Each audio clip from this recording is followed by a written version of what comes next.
Today is Monday, November 6, 2017. My greetings to all people of goodwill on earth who still have conscience and the fear of God in their being. I greet you all in the name of our Lord Jesus Christ.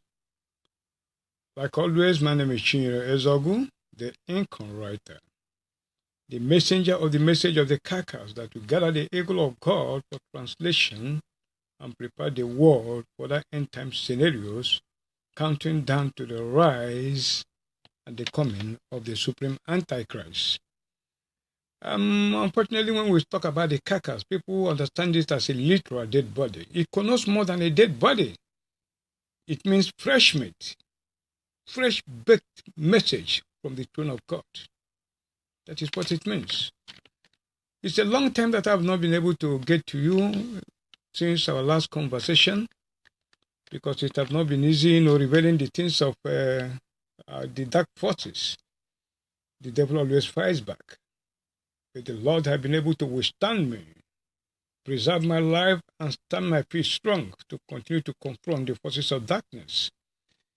In the last conversation I had with you people, that was my third message. In the last third message and second voice conversation I had with you people on the 23rd of October 2017, we were decoding the speech of John Kerry.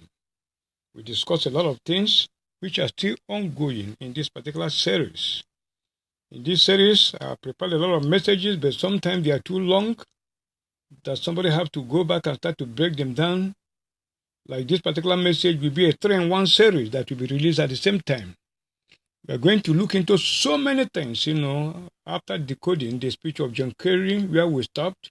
We will now analyze what we have decoded and introduced and be able to, bring other things that have been happening in the physical. We really bring it up so that people will really understand what is going on. So these particular 3 messages may go out in one day or one day and the next day. So this one is my 4th message, the number 4 message, and the 3rd voice conversation I'm going to have with you on today being November 6, 2017. So in this, we are going to talk a lot of things, and I know that the God have prepared us for this message, his own people for this message. What is important in this end-time scenario is to pray for God to give you a discerning ability, because there is delusion all over the place, for you to have the spirit of a sound mind, to be able to recognize the present truth. It's only the present truth that can save you so that you can be able to key into the development that is happening rapidly. Because now, from now onwards, this month of November onwards, it is going to be explosive scenario all over the world.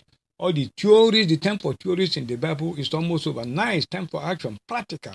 You see the practicalizations of everything that we have been saying. We see it, fast. They be happening very, very fast. You understand me? So people have to key in that picture of John Kerry. I say people should go and get copies of it. They control the internet, but you can still Google the internet. Just Google John Kerry speech in Sokoto. When you Google it in 2016, it will come out happy, so that as you go through, you'll be able to see, be able to follow step by step as we analyze all these things. Very, very important, because if you don't have the copy, you may not understand what we are saying. Like I said in the last conversation I had with you, the decoding is what I wrote in 2016. It may not reflect the actual position of things in 2017 in terms of people and their locations and their position. But you have to bear with me and you understand it, okay? Wherever we stop today, we will now go into, some other things we are going to introduce so that we can now be able to follow up.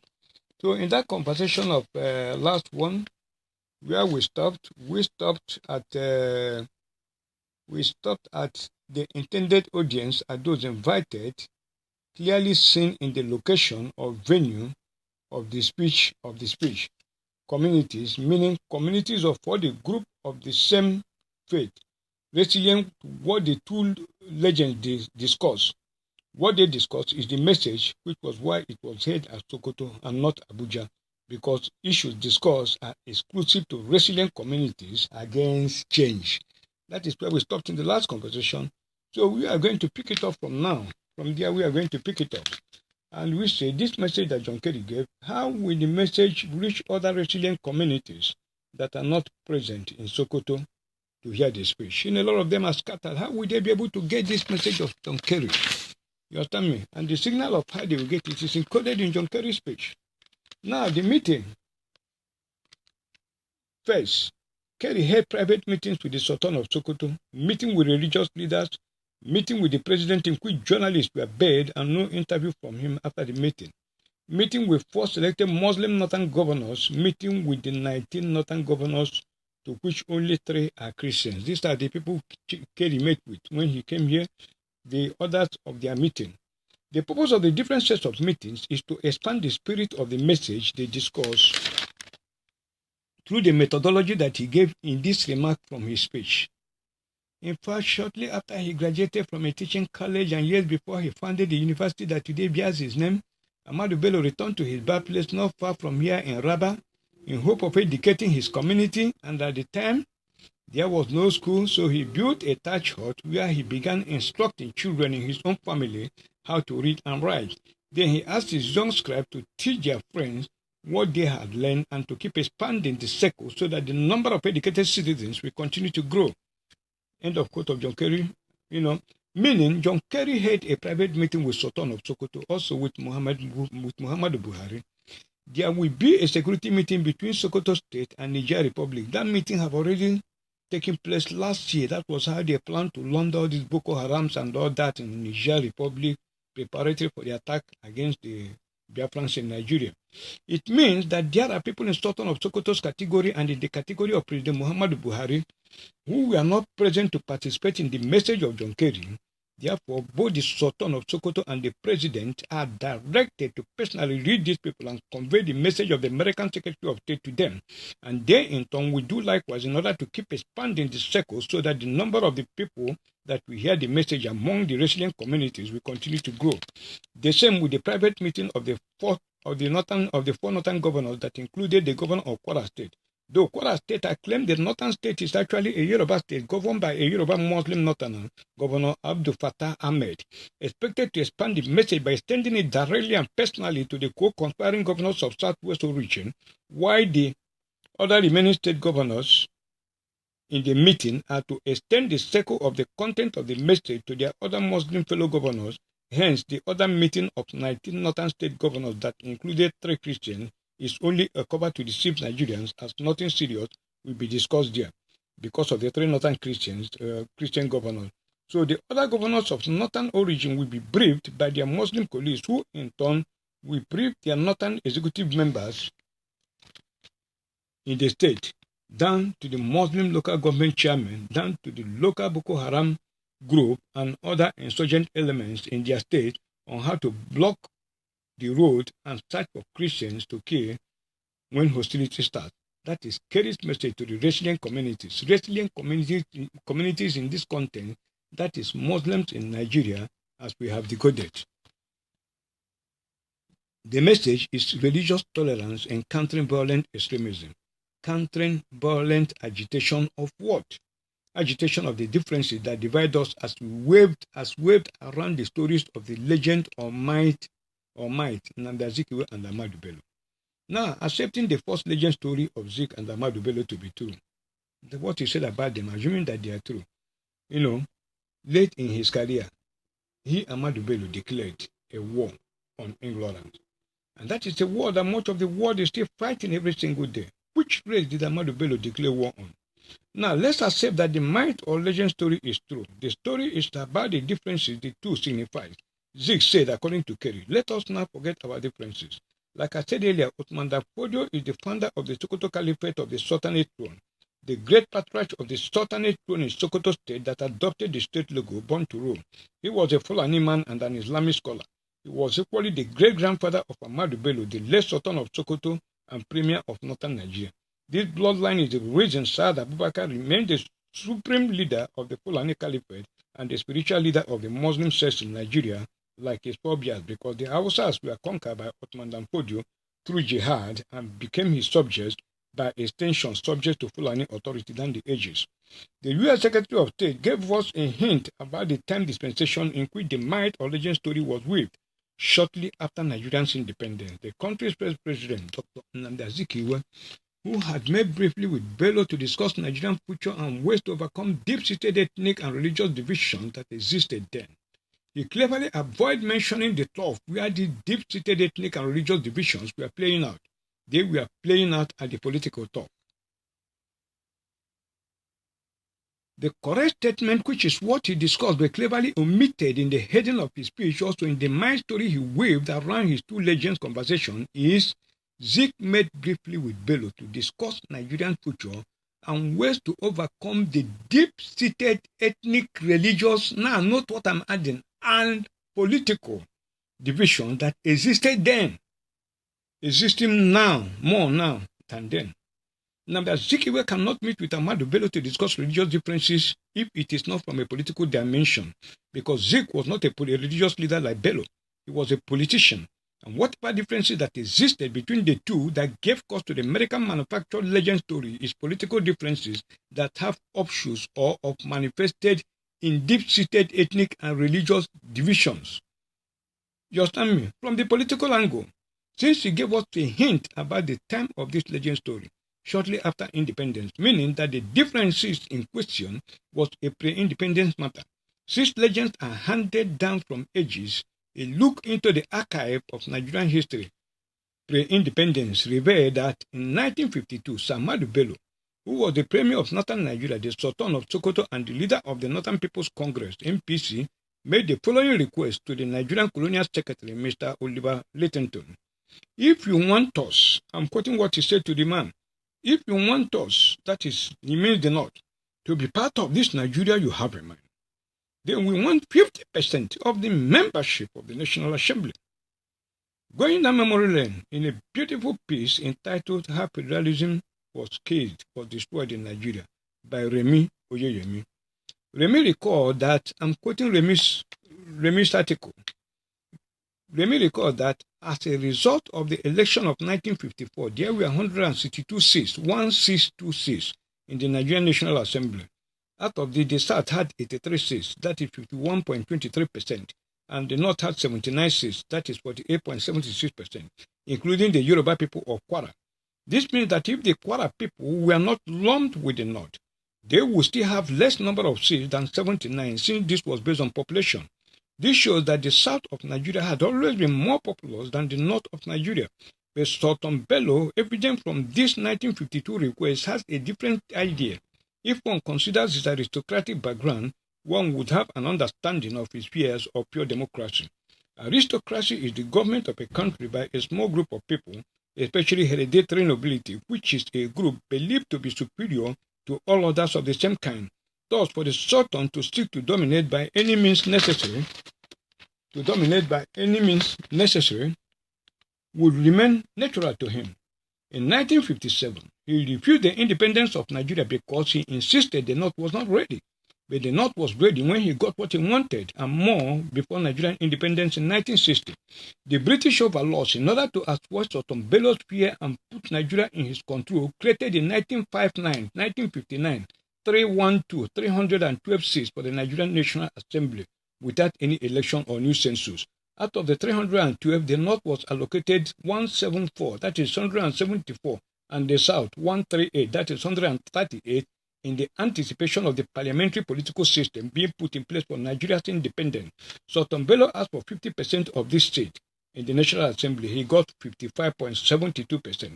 Suddenly, an apartheid system was put in place as the majority South became the minority and the minority North became the majority. This is where the future of Nigeria was made, and the seed for the destruction of the Nigerian federalism was sowed. This development gave an unpunished confidence to Sultan Bello, who declared on October 12, 1960, in an interview with the Parrot, just after the independence, the following words: "This new nation called Nigeria should be an estate of our great-grandfather Osman Dan Fodio. We must ruthlessly prevent a change of power. We use the minorities in the North as pulling tools and the South as conquered territory, and never allow them to rule over us, and never allow them to have control over their future." End of Remi's article. End of quote of Remi's article. That was quite a bombshell, and I must thank Remi Oyeyemi for the very insightful piece that still runs down a stretch for providing insight into developments in pre and immediate post-independence Nigeria. Exactly in that context that one can locate the differences in the legend story Kerry told his Muslim audience in Sokoto State. The historical insight by Remi Oyoyemi also purported all the glittering stately attributes Kerry tried to clothe Sultan Ahmadu Bello with, which were whitewashed lies that reduces his speech as Sokoto to what it is actually coded message from the government of America containing orders for destruction of Christians in Nigeria, which clearly shows that those who are pushing the fanatics of the Sunni Muslim sects all over the world, especially in Nigeria, are the democratic government of America of the past Bill Clinton's administration and the incumbent Barack Obama's administration, which they are angling to continue if Hillary Clinton emerges victorious in the forthcoming presidential election in America. The election have come and gone. She lost. Trump won. You see, and in this context, let me just read something to you. Remember, this was written in 2016. Now, look at it. I'm going to read an October article for you. October 14. This article was published on October 14, 2017. Now, you see, one man that have always supported the status quo in Nigeria is Bishop Matthew Kuka. The Bishop of Sokoto is one of them. But I want you to hear, I want the world to hear what Martin Kuka said to support what I have just said now. My own was written in 2016, but this is what Martin Kuka said. The Bishop of Sokoto, Matthew Hassan Kuka, said the Catholic Church in Nigeria is beginning to lose its public influence, partly because of the decline of religious faith in the Western countries. Kuka accused European and American politicians and diplomats of publicly pandering to Islam at the expense of Christianity. The result, he said, was the ascendancy of Islam and evangelical Christianity in Nigeria and the decline of Catholicism. He told the Catholic News Service in an October 10 interview in Liverpool that the widespread loss of Christian faith in the West was absolutely among the causes of the diminishing influence of the Catholic Church in his own country. His words, from my own experience, I find that the British High Commissioner, the ambassadors from European countries, the American ambassadors, they are pandering more to Islam than to Christianity because most of them have turned their backs on Christianity, Kuka said. He added, the Arab world is pouring money into Nigeria, and the Pentecostal pastors in America are doing the same, and the Catholic Church is now becoming the weakest link in terms of access to resources. For me, as a bishop of the Catholic Church, I can see very clearly that our influence in the public space is gradually reducing, and that is largely because of our capacity to mobilize resources. It has become no longer possible, Kuka said, for the bishops to appeal to historically Catholic nations for financial help with church projects. We can't go to the Irish ambassador or the Spanish ambassador and say this is needed for the Catholic Church, Kuka said. People are not interested. In Ramadan, the ambassadors of Islamic countries are very keen to come to the Muslim celebrations in a way and manner that the Irish or any of these ambassadors are not likely to do for Christians, for Christmas or Midnight Mass or the Easter celebration. He said that in his experience, most Catholic ambassadors would prefer to be seen publicly at a Muslim celebration than attending a Christian ceremony.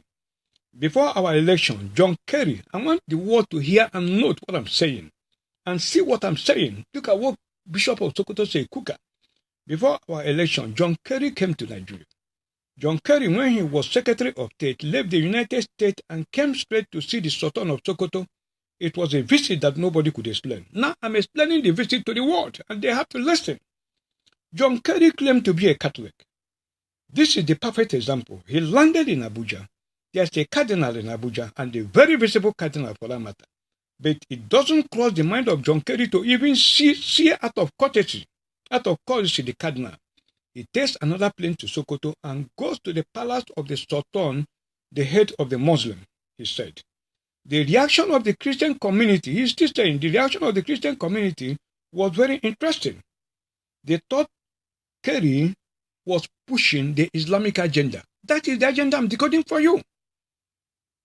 That is the agenda. This is what I wrote in 2016. And this is what this man said in October of 2017, just last month, or last 2 months. Can you imagine? This was pushing the Islamic agenda. This was ahead of the election. And they thought he was giving the Muslim candidate a leg up. Can you imagine? In a country like Nigeria, influence is paddled and all, and we are not at the table to know what they discuss. What they discuss is exactly what I'm decoding to you. And this guy that is talking this thing, he is the chairman of the Interfaith Dialogue Committees of both the Nigerian Bishop Conference and the Regional Conference of West African Bishops. He was in England on a speaking tour. That is where he made this comment. So people cannot look at this and say this man is just talking. What I'm telling you is practically exactly what is happening, and you have heard what Cook has said. You understand me? That's it. That's exactly what happened. You see that those who are pushing it, you see their hand. It's as clear as that. That is what the Democrat Party of America, that is what they did, and that is what they continue to do. So by the time we finish in the other series and as we go on, every aspect of these things will be dismantled one by one. We are going, all the whole shooting they are doing in America and all those things, we are going to bring all of them down and reveal the secret so that the people of God will be saved. So bearing in mind how Nigerian independence, I'm still going back to the article.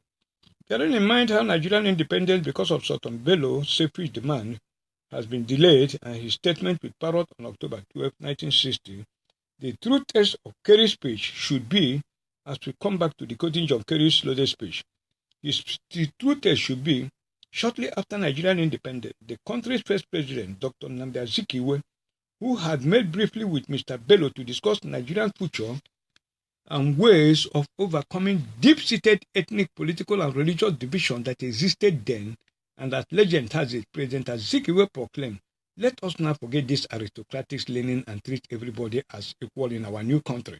And Bello countered, "No, Nigeria is the estate of our great-grandfather. You cannot rule over us. We must control your destiny." That was sort of Bello's counter to Zig's demand that Kerry put us. Let us understand our differences. Going further, Kerry stated, and that is what His Eminence said. He said, "It is by understanding our differences that we can build unity throughout Nigeria." Meaning the present Sultan only re-echoed what his great-grandfather had told Zig. It is only by their subjecting to our authority of controlling their future and converting to Islam that we can build unity throughout Nigeria. That is exactly what was in the mind of the Sultan of Sokoto, Alhaji Saad Abubakar, whether spoken or not.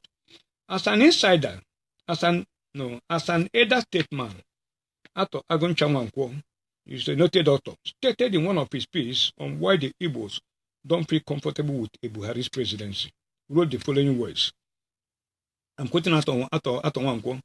"If the Igbo view Buhari's presidency with reservation or accuse him of implementing an Hausa Fulani agenda, it is because they are not unaware of the mindset of many of the core northern heavyweights that masterminded the emergence of Buhari." Just listen to Ali Ugwazo's comment in 2014. I'm quoting him now. I'm quoting what he said. Ali Ugwazo said, "When I say that the presidency must come to the north next year, I am referring to the Hausa Fulani core north and not any northern Christian or Muslim minority tribe. The Christians in the north and all the others are nothing. And the Muslim minorities in the north know that when we are talking about the leadership in the north and in Nigeria, Allah has given it to us, the Hausa Fulani. They can grumble, mourn, and groan as much as they want, but each time they go into their bedroom to meet their wives, and each time they go on their prayer mass to begin the prayer, it is we, the Hausa Fulani, they think of, that they fear, and they bow to, and they pray for. Some of them are even ready to give us their wives and daughters for one night sport and pleasure. They owe us everything. This is because we gave them Islam through the great jihad waged by Sheikh Osman Dan Fodio. We also captured the Lorraine, killed their local king, and installed our Fulani emir. We took the ancient town from the Yorubas and their 50 pagan gods. We liberated these places and the entire people by imposing Islam on them by force. It was either the Quran or the sword, and most of them choose the sword in return for the good work of our forefathers. Allah, through the British government, has gave us Nigeria to rule and to do as we please since 1960. We have been doing that and we intend to continue. End of quote. They said now Kanu is preaching hate. Can you imagine this? Can you imagine what these people? Can you imagine what is going on in Nigeria? This is what he said. That is it. You see? So, like I said earlier, that was exactly what was in the mind of the Sultan of Sokoto. And that is what Buhari is implementing. That is exactly the main message of the American Secretary of State. That is the reason why no Christian organization like Christian Associations of Nigeria, even Northern Christian Associations of Nigerian branch, was not invited to any of the activities that went on in Sokoto when the American Secretary of State visited. Yet he held meetings with Northern Islamic religious leaders. Now the main bomb. And I expect that Ahmadu Bello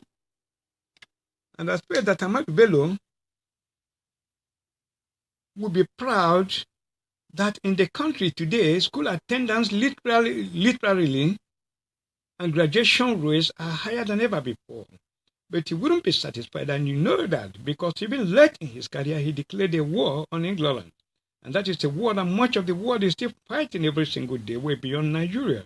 The reason is that to some people in this world, knowledge is not a goal to be pursued, but rather it is an enemy to be destroyed. End of quote.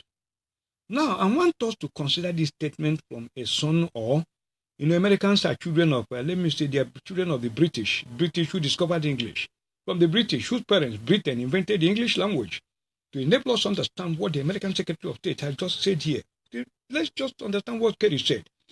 If, as the American Secretary of State, John Kerry said, and I expect that Ahmadu Bello would be proud that in the country today, school attendance literally and graduation rates are higher than ever before, then why would he not be satisfied with these astronomical successes in a thing he started in a small church?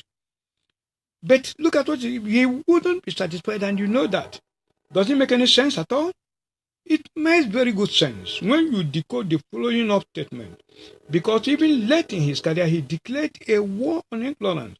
That is exactly the bomb, the order to kill the people of the former Eastern region, and order for the Muslim corner to declare jihad on them with the full backing and support of American government. Note, late in his career, note also declared a war on England. It is important to observe that there was a strong emphasis on declared a war on ignorance, because war on ignorance appeared as a quote within the speech because it is an operational order for the Muslim North to declare jihad on their southern Christian counterparts, as we will find out soon. That is what Buhari is doing. That's the order they are implementing now. From the foregoing already so far exposed, it is obvious the war Ahmadu Bello declared in the context of Kerry's speech was not on ignorance per se. Ignorance connotes to the ignorance of the people who failed to understand their own worldview between the aristocratic and born-to-rule leaning against their opposers in the story of the legend might of Ahmadu Bello and Nnamdi Azikiwe. Zik said, "Let us now forget this aristocratic leaning and treat everybody as equal in our new country." But Sultan Bello countered. Not the use of the word, countered in place of the soft would have been replied. If it was an ordinary conversation, a normal conversation, it would have been replied. But it was a thunderous conversation. It was argumentative. It was a very serious conversation between these two people. Zig said, "No, this is a new country. Let every human being be equal before the law." They said, no, I can't accept it. That is what happened. He said, "No, I can't accept it." Zig said, "Let us not forget this aristocratic leaning and treat everybody as equal in our new country." But Sultan Bello countered. Not the use of the word. Countered in place of the sort would have been replied. Sultan Bello countered. "No, Nigeria is the state of our great-grandfather. We will do as we like in this country. You cannot rule over us. We must control your destiny." That is what he said. Again, note the statement of the time dispensation when Ahmadu Bello declared this war on England. Later in his career, which is immediately after independence, and he did declare the war, not on England per se. He declared a war on those who will oppose their views and natural birthright. And that is in that interview he granted. This new nation called Nigeria should be an estate of our great-grandfather, Madam Fodio. We must ruthlessly prevent a change of power. We must use the minorities in the north as willing tools and the south as conquered territory, and never allow them to rule over us, and never allow them have control over their future. That was a declaration of war. A declaration of a position that is immutable. You can't move it. We can't accept it. That is a standard order. That is exactly what Buhari represents. And that is exactly the arrogances that they have introduced in government. That is the stand. Immutable. It must be like this. Instructively, it is this mentality that the people of Zik cannot rule over them that they form Nigeria to adopt the parliamentary system of government. That is what I believe. Where the prime minister is higher than the president, as Zik became the ceremonial president of Nigeria, while the real power resides with the northern prime minister, Abubakar Tafawa Balewa.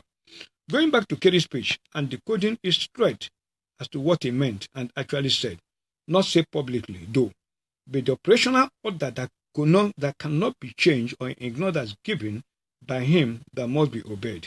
But Ahmadu Bello would never be satisfied that change is taking place because even late in his career, he declared a war on the people advocating for change, the people of Zik, and that is a war that much of the world is still fighting every single day way beyond Nigeria. That's exactly what he said. Ask yourself, the war that has been most predominant in Nigeria ever since the North and the Southern Protectorate came together in the amalgamation. Of course, war of Hausa Fulani domination of power. Sovereign Constitutional Conference, Hausa Fulani said no. Implement Jonathan's compact, Hausa Fulani said no. Hausa Fulani said no. Restructure the country, Hausa Fulani said no. What do you want? We want to Islamize Nigeria. We want everybody to be under us. That is exactly the war that is raging presently at the epic center of the heart of Nigeria now. And this was written in 2016. It's happening now. Stopped because Democrats lost the election in America and Trump came in. Trump was the only thing that saved this situation. He's coming in. But now they have bought him over. And that is why the train is on the move again. That's the jihad Buhari have prepared to fight. That's the jihad. The reason is that to some people in this world, knowledge is not a goal to be pursued, but rather it is an enemy. It's an enemy to be destroyed. We have its full meaning when you go down to the next stanza with the subheading, Impact on Insurgency. But note first, which people or tell of group seeks knowledge as abomination, as an enemy to be destroyed. Of course, Boko Haram said that abhors knowledge, that abhors Western knowledge, except knowledge based on their Quran. Going down the next stanza, John Kerry stated, as everyone in this room well knows, in his quest to destroy knowledge, the terrorist group Boko Haram has killed more than 20,000 people. From his mouth, Boko Haram killed more than 20,000 people, displaced more than 2 million, and flung 7 million Nigerians into hunger, thirst, and desperate need. On Sunday, they descended into a small village near Chibok in the middle of the night, looting every home that they saw, and then they took food and livestock before burning those horses to the ground. They killed 10 people that night and abducted 13 others, women and children, adding to the thousands of victims, including the hundreds of girls of Chibok girls who were abducted more than 2 years ago. Boko Haram boasts no agenda other than to murder teachers, bomb books, kidnap students, rape women and girls, and slaughter innocent people, most of whom are Muslims. Well, it may not be true that most of their victims are Muslims anyway. You see, before we touch the above or decode the literary statement of American Secretary of State John Kerry, it's very important we draw up the segment that completes the full intent of the coded message in his speech, and that is President Barack Obama, through American Secretary of State John Kerry, orders the slaughter of Biafrans, including children and pregnant women. Now, back to his speech. But we also know that beating Boko Haram on the battlefield is only the beginning of what we need to do. As the American writer David Thoreau wrote, there are 1,000 hacking at the branches of evil to only one who is striking at the root. So we have to strike at the root cause of violent extremism. and want us to know the use of the word violent extremism as we will define immediately after laying bare the literary meaning of what John Kerry actually said. That shows why Christian organizations were not invited and why his speech was not delivered at Abuja but rather at the Heart Center of Islamization in Nigeria, that is Sokoto. In the war, Ahmadu Bello declared on the people of Zik that he is still raging till death, which the current Sultan and the progenies of Hausa Fulani are expected to continue. John Kerry gave a command on how this war must be fought. He said, I'm decoding what he said, that the Boko Haram terrorist group, which they have already trained and laundered in Biafra land, should kill the people of Zik mercilessly. Not only kill them, destroy and burn down their homes, loot their homes, feed themselves at the battlefront with foodstuffs taken from their homes before burning their homes, carry their girls and women of their choice from Biafra land, kidnap students, go to their female institutions, rape and carry their girls of their various choices as wives and slaves. Both no agenda other than to murder teachers, means burn their books, kill their teachers, and kidnap students. Many Boko Haram fighters have been laundered in villages in Biafra land as herdsmen and so on and so forth all over Biafra land, south and southeast. When the final order for attack is given, they should all move immediately to their respective designated areas of attack, house to house, day out to burn, kill, rape, steal foodstuff, and destroy everything in sight. Total destruction. On Sunday, they descended into a small village, means the operation in the remote villages of Biafra may or may not commence on a Sunday in the middle of the night. The operation will start anytime it is. Order for the children, for the killing of Biafran children. And this is where you understand when they are talking of monkeypox, they say people are exaggerating. So Nigeria in the army, it's only in Nigeria now that the military are the ones. They have become medical doctors, Sabi. Illiterate Hausa Fulani soldiers. Kaduna State sent out more than 21,000 teachers who cannot pass primary 4 examination. More than 24,000 teachers of students that cannot pass primary 4 examination. They send them out. They are the people that fool in the army. They are the people giving poison to our children. And people who are here still joking. Then I want them to hear where the order comes from. They watch you hear and listen. Look at it. Order for the killing of children. From his speech, I'm decoding it. But we also know that beating Boko Haram on the battlefield is only the beginning of what we need to do. Meaning a direct operational order to kill Biafrans, especially their male, in the war is just only the beginning of what must be done. The orders that follows are expressly in this statement. Now, listen to him. As the American writer David Thoreau wrote, note, first, the next statement in quote within the speech, meaning operational order. This thing was put in quote, meaning a operational order from the CIA and all these American intelligence agencies. Braham, that he mentioned earlier. Look at it. There are 1,000 hacking at the branches of evil to only one who is striking at the root. End of his quote. No, you continue. So we have to strike at the root cause of violent extremism. Not again the use of the word violent extremism. We will come to that later. The stated order from John Kerry is that killing Biafran men at the battlefield is only the beginning of what we need to do. There are 1,000 hacking at the branches of evil to only one who is striking at the root. So we have to strike at the root cause of violent extremism. Meaning, when you kill their men at the battlefield, their children grow up, learn what happened to their fathers, and become more violent than their fathers. We must strike at the root cause of violent extremism. Means you must kill all the children you see in Biafra land. That is exactly the order. That is why they brought in the monkeypox. Kill their children. That is exactly the order. Before we decode the people and what is defined as violent extremism, we will evaluate other things they want to employ in the would-be war in Biafra land as we go into decoding this page. Even before I go into decoding this page, these same people that are doing this thing, they were responsible for the spread of AIDS in Nigeria. I will digress a bit to explain what I mean. In May 2003, exactly, I authored an article. That article was coded, it was titled British Masquerade. It expressed all the evil that they were doing. A very serious article that I wrote in that time.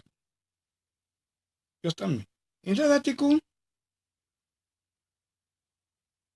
it was the Week magazine serialized by some newspapers. A lot of newspapers serialized it, but the Week magazine gave it prominence.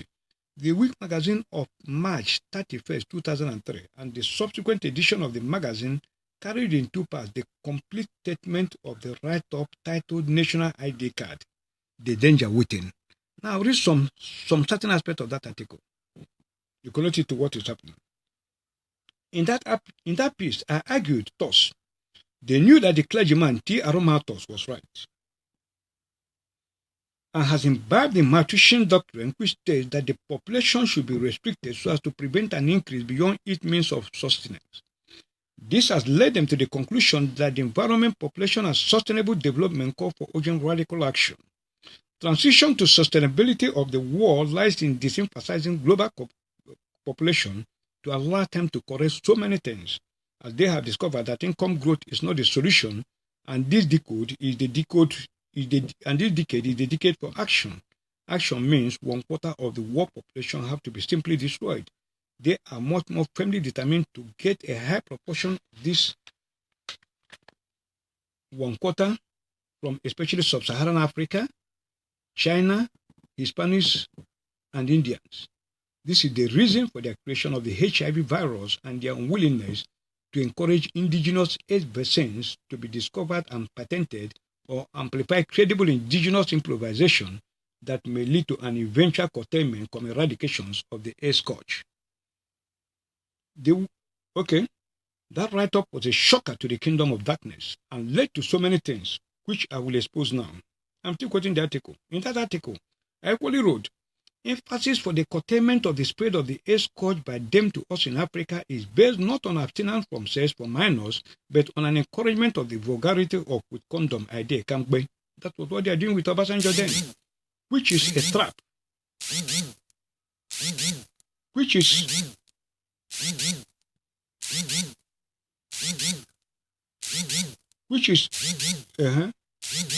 that write-up was a shocker in the kingdom of darkness and led to so many things which I will expose now.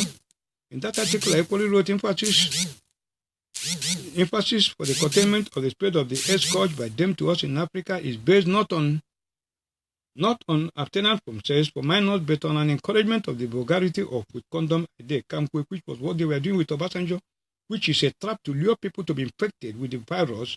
How, you may ask? Haven't you wondered why the condom they make for African use, especially in Nigeria, is so thick? Pick a sample of condom from London or EU countries and do a comparative study with what we have here, and you will begin to understand what I'm talking about.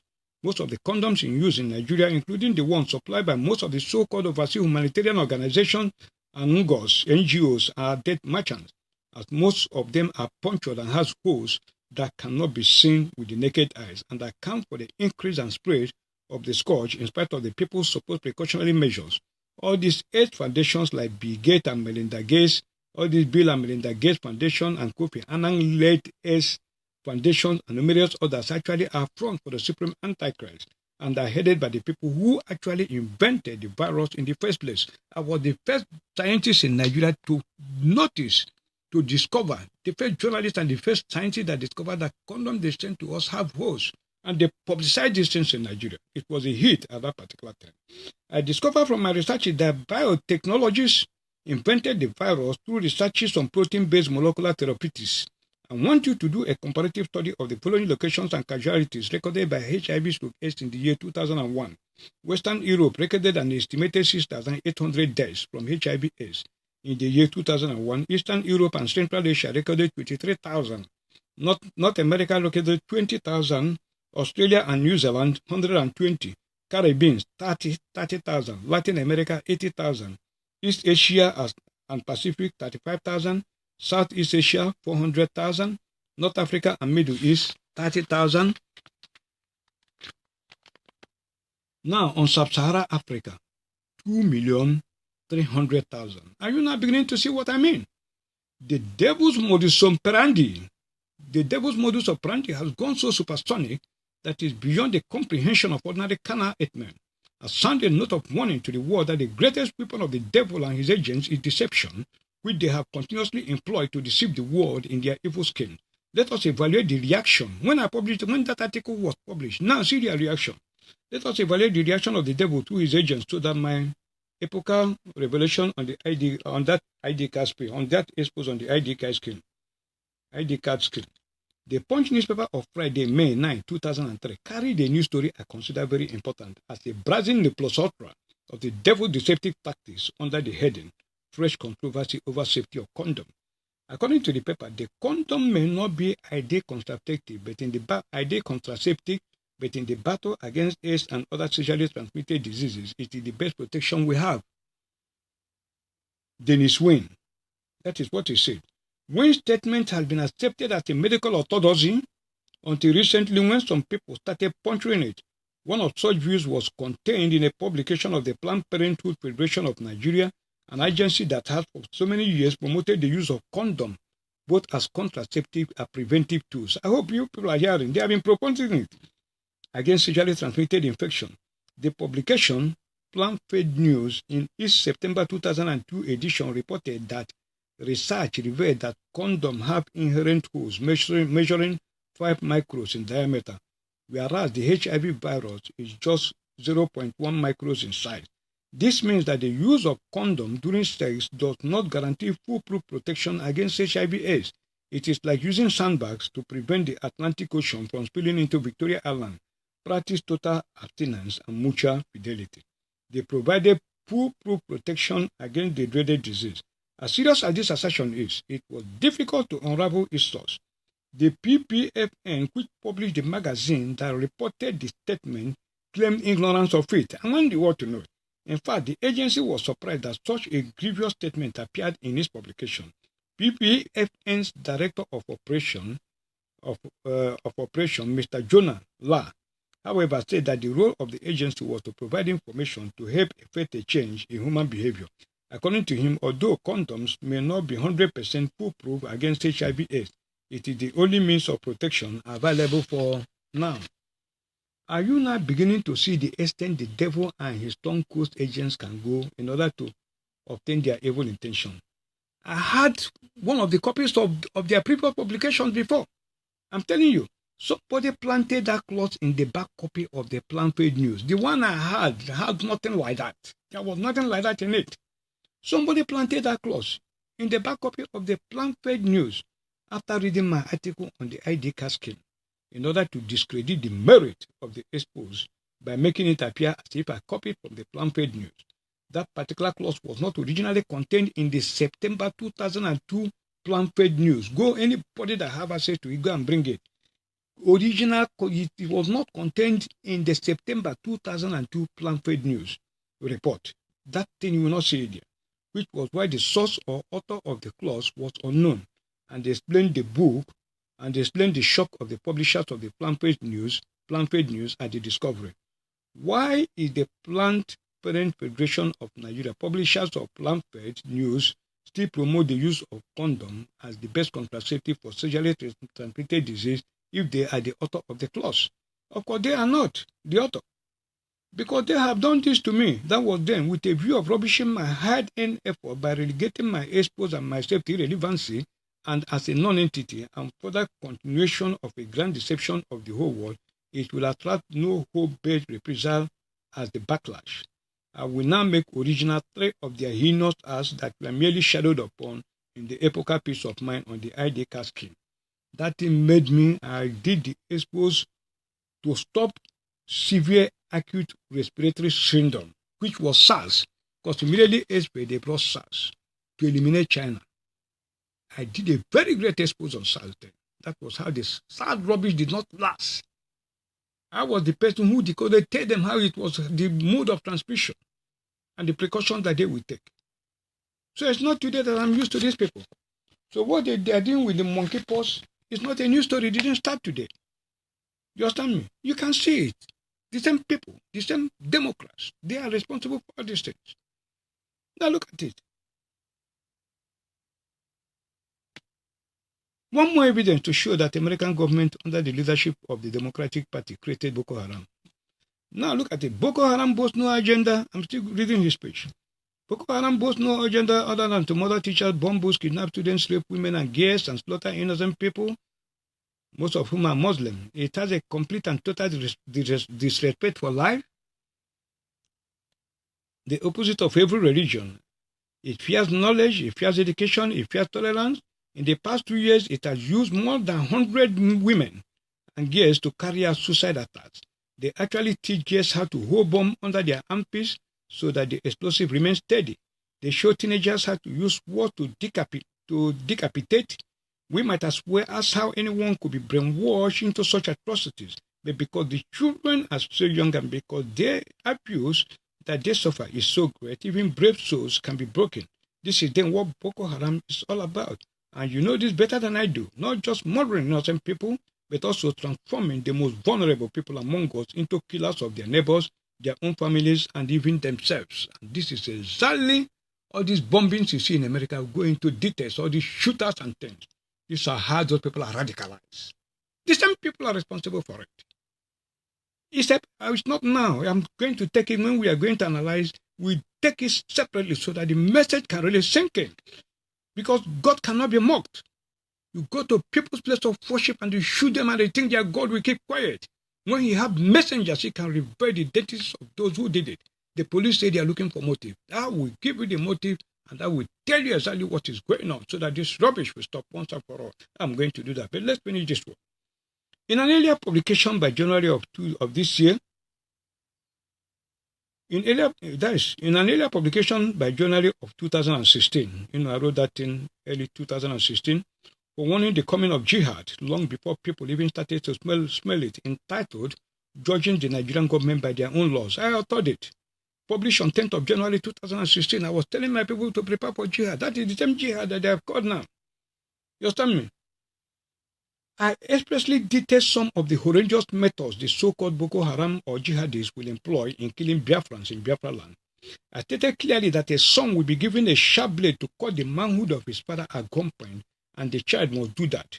Jesus Christ, my Lord, my God, my all, and all whom I serve, reveal that to me, not Chukwu Okabiama, whom they still fail to understand is the Lord Jesus Christ. We will still discuss this, after.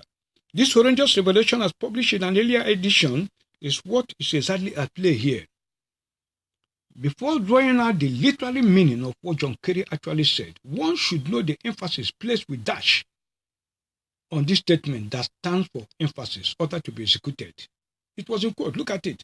This is then what Boko Haram is all about. And you know this better than I do.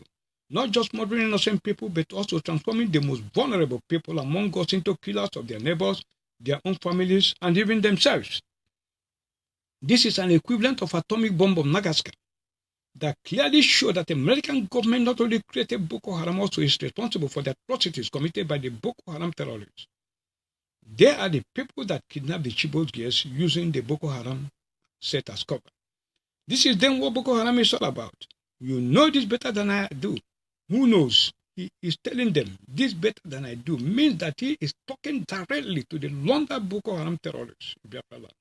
Not only in the form of herdsmen, not only in the form of the terrorists themselves, also the most of them that have been laundered in the military, that they know better how to transform the most vulnerable people into killers of their neighbors, their own families, and even themselves. Shaping when they did Operation Python's dance, or whatever they call it, you saw how they were carrying people. You say, two brothers, they would tell them, beat yourself, kill yourself. The videos went viral all over the place. Look at the source, look at it. I'm not exaggerating. People should attach what they are saying to this. People are beat themselves, they are hitting themselves, killing themselves. Look at it, this is the origin. How they plan to turn Biafran children into Boko Haram fighters. That is order from Barack Obama, Clinton, and all this, Hillary Clinton, and all of them. That's it.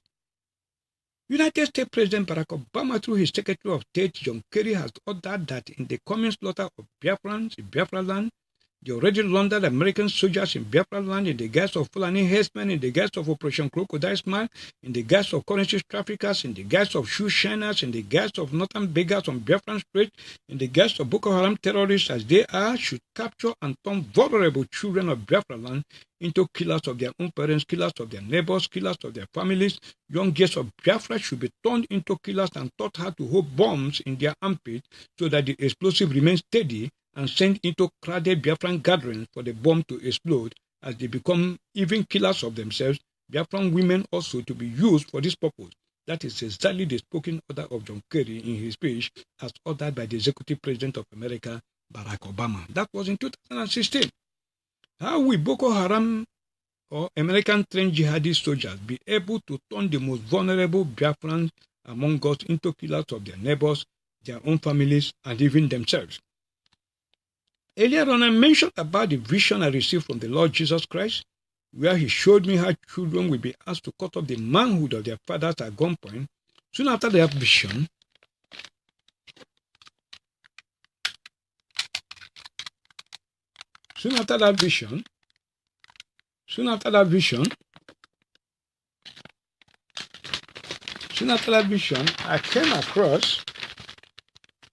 I came across the Saturday Sun of November 21, 2015 under the caption, Boko Haram Children. They repeatedly told us that the best jihad is the one in which your horse is slain and your blood is paid. The story was all about how children are radicalized by the Boko Haram sect and became deadlier than their older sect members as the children are turned into beasts, making monsters out of these young children. According to the Saturday Sun report, one aspect of the insurgency which has become a source of global concern is the conscription of children who serve as side soldiers and porters. These children, whose age range between 12 and 15, are used by Boko Haram leadership as suicide bombers after they have been made to undergo some forms of training, including indoctrination, a situation whereby the key soldiers are brainwashed into believing that they are fighting holy wars and that they will end up in paradise if they lose their lives while on mission against the enemy. According to a recent report, these children soldiers, who are often taken away from their parents, make up 40% of the insurgent total force strength of around 60,000. How are these children soldiers recruited or conscripted by this Boko Haram? Investigation revealed that in several cases, parents of the children are first eliminated right in the presence of their children before the children are taken into custody by the insurgent.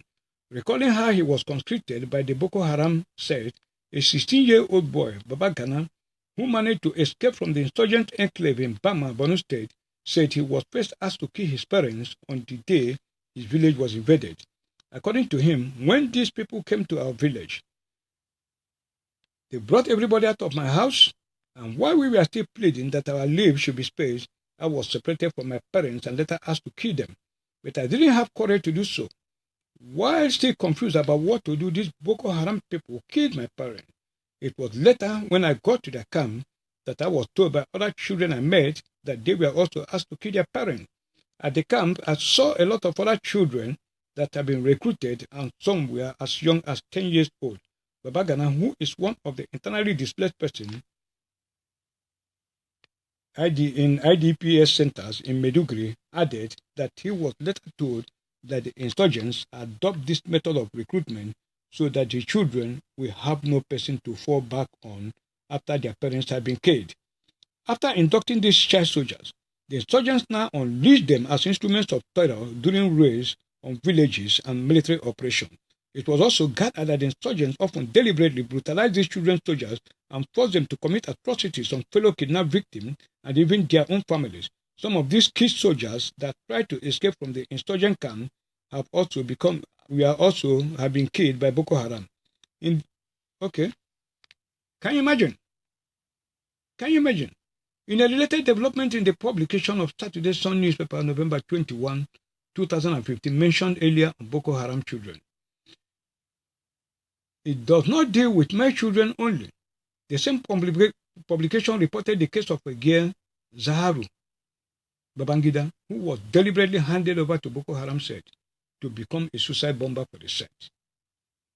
According to the report, when militant Boko Haram invaded Damasak, they burned down houses and demanded that children be handed to them. Parents Parents who objected were killed, and eventually hundreds of children, girls in particular, were taken away by force. According to a witness, they set our houses on fire and walked through the streets, kidnapping children who were under 15 years of age and killing those who were above the age. Bukhara remembers. They were most interested in little girls whom they planned to use as suicide bombers. Boko Haram has become notorious for using young female suicide bombers. The majority of those recognized had been adolescent girls, with some as young as 10. Other young women are forced to become soldiers and sex slaves. A 14-year-old girl identified as Zaru Babangida, who was arrested with explosives strapped at her body, told journalists last December in Kano following a double suicide bombing in a market that killed 10 people, said her parents volunteered her to take part in a suicide attack. She was presented to journalists by police and instructed to recount how Islamic militants allegedly forced her to take part in the attack. She said her mother and father, both Boko Haram sympathizers, took her to an insurgent hideout in a forest near the town of Gidanzana in Kano State. She said one alleged militant leader asked her whether she knew what a suicide bombing was. They said, "Can I do it?" I said, "No." They said, "You will go to heaven if you do it." I said, "No, I can't." They said they will shoot me or throw me into a dungeon. Faced with the threat of death, Zaru said she finally agreed to take part in the attack, but never had any intention of doing it. Several days later, Zauru says she and 3 other girls, all wearing explosives, were brought to the Kantikwari market by unidentified men. Zauru says she was injured when one of the girls detonated her bomb, and then she fled the scene, ending up at a hospital on the outskirts of Kano, where she was discovered to be wearing explosives. Militants feel it easier to intimidate and brainwash young girls than adult women. Besides, these girls come cheap, and most of them are extremely loyal, says Yusuf Mohammed, who works with young people affected by trauma in Maiduguri, the birthplace of Boko Haram. The use of these young women began not long after more than 299 young women were kidnapped from their school in Chibok. That is the Chibok school girls. We are going to stop here and continue in the next series so that it will not be unnecessary too long. Then you will hear explosive revelations about the Chibok girls and who kidnapped them. We are stopping here, okay? So I'm meeting you up in the next edition immediately, okay? So thank you, the good people of the Lord.